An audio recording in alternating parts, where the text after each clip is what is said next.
Hello दोस्तों, आप लोग कैसे हैं? दोस्तों मैं उम्मीद करता हूँ आप लोग बहुत ही अच्छे होंगे। तो चलिए दोस्तों, कल के अकॉर्डिंग आज बहुत ही शानदार क्वेश्चंस लेके आए। जरा ध्यान दीजिए। कल तक हुआ था दोस्तों 15 तक, लेकिन दोस्तों आज हम लोग देखेंगे क्वेश्चन नंबर 16 का पहला। जरा ध्यान दीजिए। दो व्यक्ति एक मीनार से विपरीत दिशा में है। वे मीनार का शीर्ष का उन्नयन कोण क्रमशः 30 और 45 अंश का मापते हैं। यदि मीनार की ऊंचाई 35 मीटर हो तो उन दोनों व्यक्तियों के बीच की दूरी ज्ञात कीजिए। कह रहा है दोस्तों, उन दोनों व्यक्तियों के बीच की दूरी ज्ञात करने के लिए जरा ध्यान दीजिए। तो सबसे पहले हम क्या करेंगे, एक डायग्राम बनाएंगे। दोस्तों मैं पहले भी बता चुका हूं, अगर हम डायग्राम बना देंगे तो समझिए आधा क्वेश्चन हम लोग सॉल्व कर चुके हैं। ठीक है, जरा ध्यान दीजिए। कह रहा है दो व्यक्ति एक मीनार से विपरीत, जरा ध्यान दीजिएगा। मान लीजिए यह कोई हमारा मीनार है, ठीक है, ये हमारा कोई मीनार है के दोनों व्यक्ति के विपरीत। ठीक है, ये मान लीजिए कह रहा ना, दो व्यक्ति एक मीनार के विपरीत। यहाँ मान लीजिए ये हो गया, ये हो जाएगा हमारा बी। वे मीनार का शीर्ष का उन्नयन कोण, इस मीनार का शीर्ष का उन्नयन कोण क्रमशः 30 अंश और 45 अंश। इस मीनार के शीर्ष का उन्नयन कोण क्रमशः 30 अंश क्रमशः 45 अंश। ठीक है, यहाँ कोण बना रहे हैं, वो दोनों व्यक्ति माप रहे हैं। ठीक है, तो कह रहा है मीनार की ऊंचाई 35 मीटर। इस मीनार की हाइट कितनी है? 35 मीटर है। तो दोनों व्यक्तियों के बीच की दूरी बताना है, इसी की बीच की दूरी बताना है। ठीक है दोस्तों, तो चलिए ध्यान दीजिए।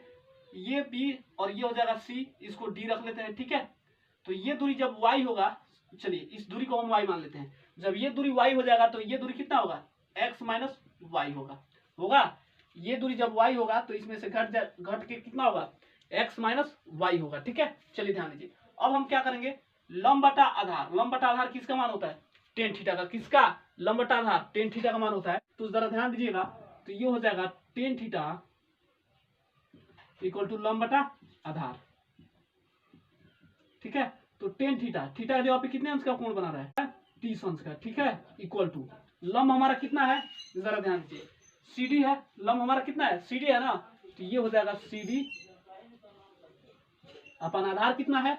आधार AD है। ठीक है, तो ये हो जाएगा आधार AD। तो 30 अंश का मान क्या होता है? 1/√3 होता है, इक्वल टू CD हमारा कितना है? मीनार की हाइट कितनी है? 35 मीटर है ना, तो ये हो जाएगा 35 बटे में AD का मान कितना है? AD का मान हम y माने हैं। ठीक है, y। अब इसका बाई क्रॉस मल्टीप्लिकेशन कर दीजिए, तो ये हो जाएगा y equal to 35√3 metre. Equation number 1। ठीक है, ये हमारा इक्वेशन नंबर 1 हो गया। अब आइए इस बड़े वालों को लेंगे, यानी लंब बटा आधार। लंब बटा आधार किसका मान? टेन थीटा का। किसका? टेन थीटा का। ठीक है, तो ये हो जाएगा टेन थीटा इक्वल टू लंब बटा आधार। ठीक है, टेन थीटा का जगह पे कितने अंश का कोण बना रहा है? 45 अंश का बना रहा है ना, तो ये हो जाएगा टेन 45 अंश इक्वल टू लंब हमारा कितना दे रखा है? लंब जरा ध्यान दीजिएगा, लंब हमारा CD है। ठीक है, तो ये हो जाएगा CD अपान आधार कितना है? आधार अब इन दोनों को लेंगे, यानी AB होगा। ठीक है, तो ये हो जाएगा AB। तो 10/45 अंश का मान क्या होता है? 1 होता है। CD का मान कितना दे रखा है? 35, यानी मीनार की हाइट कितनी है? 35 है ना, तो ये हो जाएगा 35 अपान AB का मान कितना है? x माइनस वाई है। अब इसका बाई क्रॉस मल्टीप्लिकेशन कर दीजिए, तो ये हो जाता है x minus y equal to 35। अब यहाँ देखिए, अब y का मान समीकरण 1 में रखने पर, यानी दोस्तों समीकरण 1 जो है y का मान कितना है? 35√3 मीटर है। ठीक है, तो y का मान यहाँ भर दीजिए आप, 35√3। तो ये हो जाएगा x माइनस वाई का मान कितना है? 35√3 मीटर। ठीक है, इक्वल टू 35। चलिए ध्यान दीजिए, अब यहाँ ध्यान दीजिए, ये माइनस है, इधर आएगा प्लस होगा, तो ये हो जाएगा आपका, तो ये हो जाएगा x equal to 35 plus 35√3 metre. अब एक काम करते हैं, पहले √3 का मान हम क्या करते हैं? यहाँ भर देते हैं। ठीक है, तो ये हो जाएगा x equal to 35 plus 35 into √3 का मान क्या होता है? 1.732 होता है। क्या होता है? 1.732 होता है। ठीक है, तो ये हो जाएगा x इक्वल टू 35 प्लस, अब इसका गुणा इसमें कर लीजिए, तो ये हो जाएगा कितना है? 1.732 35, इसका गुणा कीजिए, तो ये हो जाएगा 5 दूना 10 का 0 हासिल गया 1, 5 1 15 1 16 6 हासिल गया 1, 7 5 35 1 36 का 6 हासिल गया 3, 5 1 5 3 8, 3 दूना 6, 3 3 का 9, 7 3 21 का 1 हासिल गया 2, 3 1 3 और 2 5, ठीक है।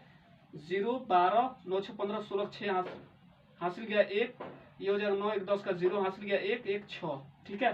तो यहाँ देखिए तो दशमलव कितने अंक पे है 1 2 3 यानी 3 अंक पे 1 2 3 यानी 60.620 आया, ठीक है। चलिए इसको यहाँ पे लिख लीजिए, तो ये हो जाएगा 60.620। अब इसको ऐड कर लीजिए तो ये हो जाएगा x प्लस, इसको ऐड करिए तो ये हो जाएगा 5, ये कितना होगा 9, 95.620 मीटर। ये हमारा आंसर है। यानी दोस्तों कह रहा है ना दोनों व्यक्तियों के बीच की दूरी कितनी मीटर होगी, तो ये हो जाएगा दोनों व्यक्तियों के बीच की दूरी कितनी होगी 95.620 मीटर, ठीक है, जो कि हमारा क्या है ये आंसर है। चलिए इसका नेक्स्ट क्वेश्चन देखते हैं, क्वेश्चन नंबर 16 का दूसरा क्या कह रहा है। चलिए हम आ गए नेक्स्ट क्वेश्चन पे। क्वेश्चन नंबर 16 का दूसरा क्या कह रहा है, जरा ध्यान दीजिए। कह रहा है 50 मीटर ऊंचे एक मीनार के आधार तक एक सड़क सीधी जाती है। मीनार की चोटी से सड़क पर एक ही सीध में खड़ी दो कारों का अनुमान कोण क्रमशः 60 अंश और 30 अंश है। दोनों कारों के बीच की दूरी ज्ञात करें। क्या कह रहा है, दोनों कारों के बीच की दूरी ज्ञात करें, ठीक है। चलिए ध्यान दीजिए। अब हम क्या करेंगे, कह रहा है 50 मीटर ऊंचे एक मीनार के आधार पर, मान लीजिए ये हमारा कोई 50 मीटर ऊंचा एक मीनार है, ठीक है। आई बात समझ में। चलिए ध्यान दीजिए। अब हम क्या करेंगे, कह रहा इसके आधार, इस मीनार का जो आधार है यहाँ पे, इसके आधार तक सड़क सीधी एक जाती है। यानी दोस्तों यहाँ से एक सड़क जाती है, ठीक है, यहाँ से एक सड़क जाती है सीधी।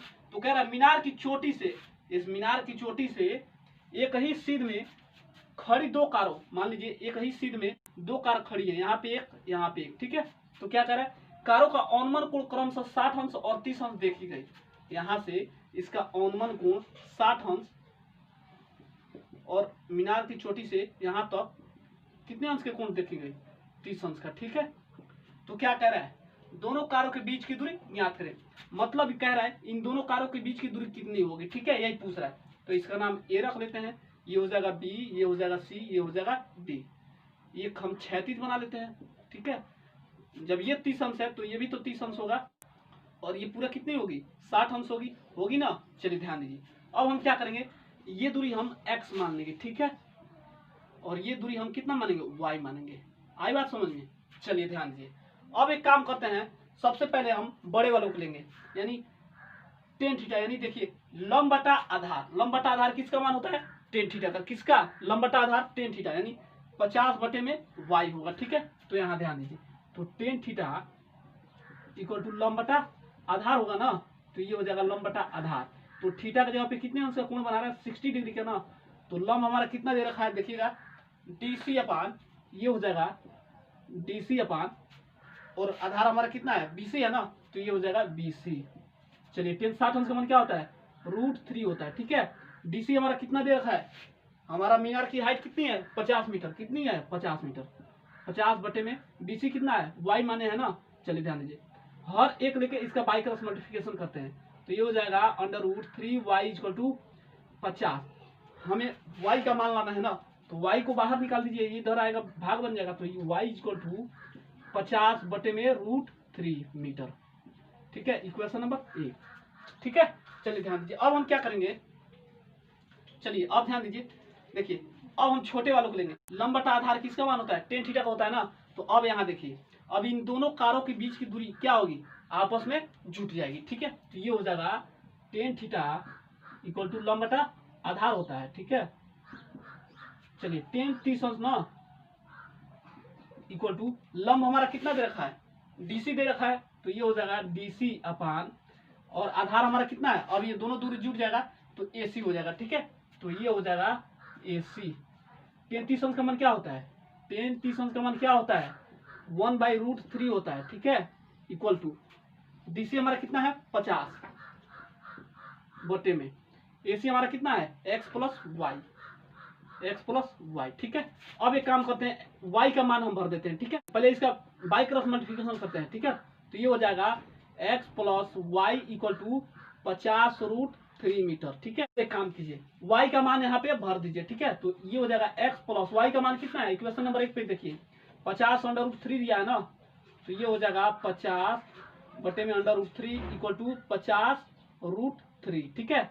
यहाँ आइए, ये इधर प्लस है, इधर आएगा माइनस हो जाएगा, ठीक है। तो ये हो जाएगा आपका x इक्वल टू 50 बटे में √3 माइनस 50 √3, ठीक है। x का मान लाना है ना, तो x इक्वल टू इसका हर एक लेके पाई क्रॉस मल्टीप्लिकेशन कर देते हैं, यानी तीसरा गुणा। तो गुणा कीजिए, इसका पहले इसमें कीजिए, तो ये कितना होगा 5 3 15 यानी 150 हो जाएगा, माइनस इसका इसमें कीजिए यानी 50 से कम 50 बटे में क्या है √3 है, ठीक है। इसको माइनस कीजिए तो x इक्वल टू कितना होगा 100 बटे में √3, ठीक है। अब एक काम करते हैं, इसका परमेकरण करा देते हैं डायरेक्ट, √3 से ऊपर नीचे परमेकरण करा देते हैं, तो ये हो जाएगा √3 बटे में √3, ठीक है। चलिए ध्यान दीजिए, अब एक काम कीजिए, अब इसका गुणा कीजिए, तो ये हो जाएगा x इक्वल टू, गुणा में क्या होता है ऊपर का ऊपर और नीचे का नीचे होता है, ठीक है। तो ये हो जाएगा आपका 100 √3 बटे में क्या है 3 है ना, तो ये हो जाएगा 3। काम करते हैं, पहले √3 का मान भर देते हैं, तो ये हो जाएगा x इक्वल टू 100 इंटू √3 का मान क्या होता है 1.732 होता है, ठीक है, बटे में 3, ठीक है। तो ये हो जाएगा x इक्वल टू, अब इसका गुणा इसमें कीजिए, ठीक है। अब इसका गुणा इसमें करेंगे तो ये जानते हैं कितना होगा 173.2 बटे में 3, इसका भाग कर दीजिए डायरेक्ट। चलिए इसका भाग जाएगा, जानते हैं कितने बार में 57, इसका भाग जाएगा 57.73 मीटर में, ठीक है। यानी दोस्तों x यानी दोनों कारों के बीच की दूरी कितनी आएगी, तो भाग देने पर इतना आ रहा है 57.73 मीटर, जो कि हमारा क्या है यही आंसर है, ठीक है। यानी दोस्तों दोनों कारों के बीच की दूरी कितनी आ रही है 57.73 मीटर, ठीक है। तो चलिए दोस्तों आज के लिए बस इतना ही रहने दीजिए, मैं फिर पुनः अगले वीडियो में मिलता हूँ नेक्स्ट क्वेश्चन के साथ। तब तक के लिए जय हिंद। और एक चीज मैं बता दूं दोस्तों, अभी तक हमारे इस चैनल पे नए हैं तो चैनल को प्लीज सब्सक्राइब कर दें यार, सब्सक्राइब करने में क्या जाता है।